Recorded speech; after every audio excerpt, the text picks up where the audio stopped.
Hello, ladies and gentlemen, and welcome back to another segment here on Project Purpose. For those of you who are new, we cover topics that relate to mental health, mental wellness, and education on a week-by-week basis. And today's focus of discussion is on mental wellness. And the conversation on mental wellness, I want to be talking about setting yourself up for success for those big dreams. And so I think that when it comes to goal planning, I recognize as someone who is very type A and who has very minimal threshold for spontaneity. I'm not a spontaneous person at all. I do everything with a plan. I always have a plan, whether it's something that I've written down or in my head. I'm typically always following a mental map. Now, I think that when it does come to those big dreams, if we want to enable ourselves for success, then we need to really get good at planning. And planning is more than just putting pen to paper. It's how we orient and navigate in alignment with those plans. So I'm someone who is very big on, if I set a plan, then I really need to find alignment to that plan. And any friction points to aligning to the plan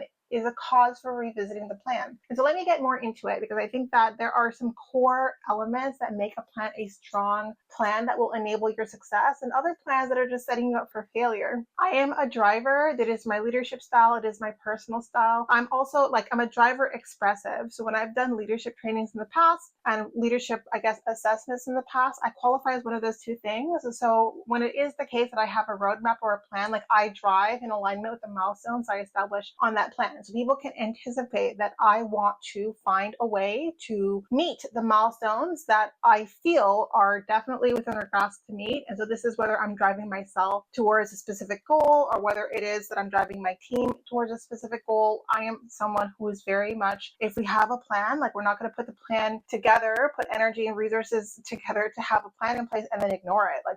That is going to be our blueprint to success. We are using that plan as a point of navigation. And now things happen, life happens, but how I navigate and respond to life happening is really trying to figure out, well, how do I protect the plan? And everyone and anyone who has heard me, whether I'm talking about Project Purpose, whether I'm talking about my career, my focus is on protecting the planning. How do we protect the milestones that we have in place so that we can get the deliverables out when we said that we wanted to get those deliverables out? It's very important to me. And my type A brain doesn't really reconcile when people are comfortable deviating from the plan, but I get it. Life happens. Sometimes the plan needs to change. But the more we have insight and periphery and mastery in the domains that we live in, then the more we can create those contingencies within the plan in case those little things happen. We can have buffers, we can have contingency plans. Everything can be resolved. Mostly everything in life can be resolved with a plan. So here's, I think, some important tenets to keep in mind when it comes to how you align yourself to a plan. So the first one is responsiveness. It's very important that everyone is aware of the plan, that everyone understands that when we collaborate, when we coordinate, it is to ensure that this plan is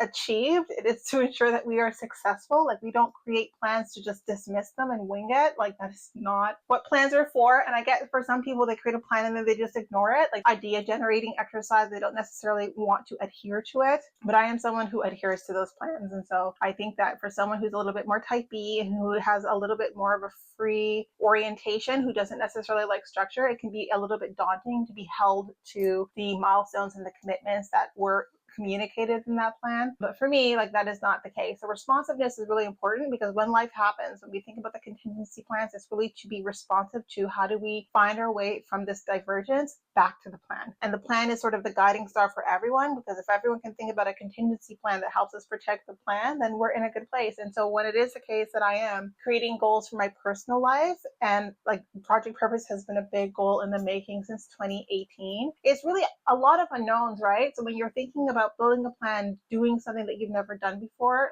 you can't be so disappointed when the plan doesn't work. And so my plan hasn't worked exactly the way I wanted for the last, I think now it's been, so my website went up at the end of 2018. So I think now is confidently 6 years. I've been iterating, shifting, changing. I've been dealing with external factors. The pandemic definitely shifted my focus from having a local, very much specific to the region that I was in, version of this platform to something very digital, very much online, no physical space required actually anymore, which actually gives me a much broader reach. So I've had my plans shift and change as I have been responsive to the world around me, but still like navigating a lot in the dark. Lots of my plans are really about iterating. It's still about experimenting. Like my plans aren't coming from a place of mastery by any means, but cultivating mastery as I'm on this trajectory has been so crucial. And I think that there are certain things that I've been able to master. There are certain things that I've gotten much better at,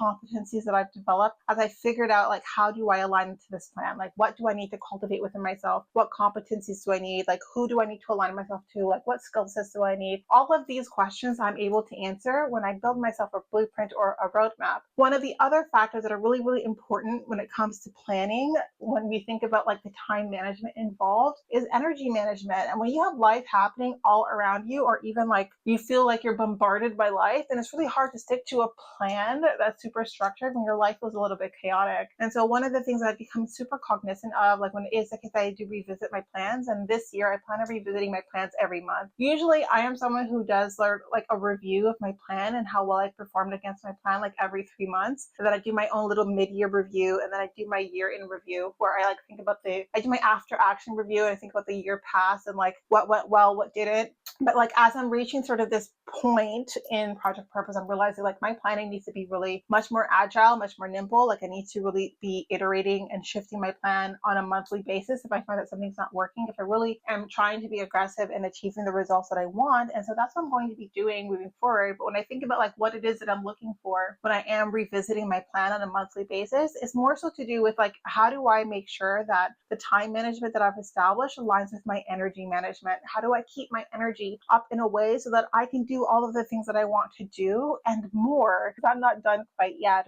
right? So I think that I've become much more attuned to my energy, and like if I need my energy spread across more places and I feel like I'm spread a little bit thin, well, what do I need to be more mindful of by way of what it is that I'm eating? How to be more mindful about my sleep patterns. And I'm not the best sleeper. Like I don't sleep the 8 hours a day. I've never really needed to be honest, but I feel like I still get good quality sleep. Like my body has become conditioned and accustomed to the amount of sleep that I get. But I get like when I look at the numbers, it's maybe like half or just over half the amount of like average sleep that's been recommended. But I have a lot that I want to do. So I think like if you do have a lot that you want to do, then you find different ways to make it work, right? Like we all have to customize our wellness lifestyles to align to what it is that we're hoping to achieve. And so I've never been like an 8 hours night sleeper. Sometimes over the weekends I'll catch up. I can sleep the full 8 hours or even more. Again, energy management is, well, where do I have my energy peaks? Where do I have my energy lulls? And how do I maximize on those energy peaks so that by the end of each week in the 4-week cycle, when I'm doing my review, I'm still accomplishing and hitting like 95%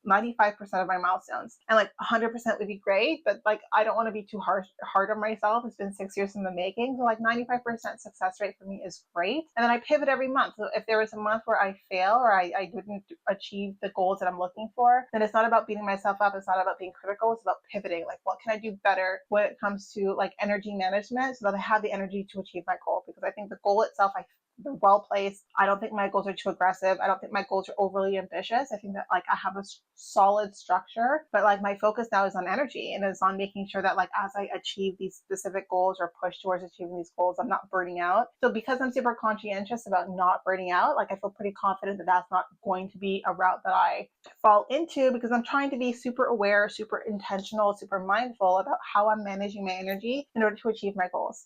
Another point when it comes to planning that I think is super important is to be okay with destroying the plan. Sometimes the plan just isn't working, right? And so I think now that I'm going to have these monthly check-ins with the planning that I have in both my personal and professional life, like if it's not working, I'm okay to revisit the plan. I'm okay to rejig the plan, like not for things that are avoidable or that are preventable. Like I think if there's something that is happening that is avoidable, that is preventable, then we like adjust the behavior so that we are maximizing success by like ensuring that we're showing up in the right way. But if there are things that are happening that seem to be reoccurring that are quite hard to avoid or prevent, then it's time to incorporate those elements into the plan. It's super important to do that, because ignoring it, avoiding it, hoping it goes away, I mean, that's not going to help your plan be successful. Like you have to acknowledge it, make room for it, and then find different contingencies to either neutralize the threat to the plan or to find ways to mitigate the threat to the plan. But ignoring the threats that take place that are like hindering your ability to align to your plan, it's not going to help you. It's going to hurt you in the long run. So I think that eyes wide open is a super big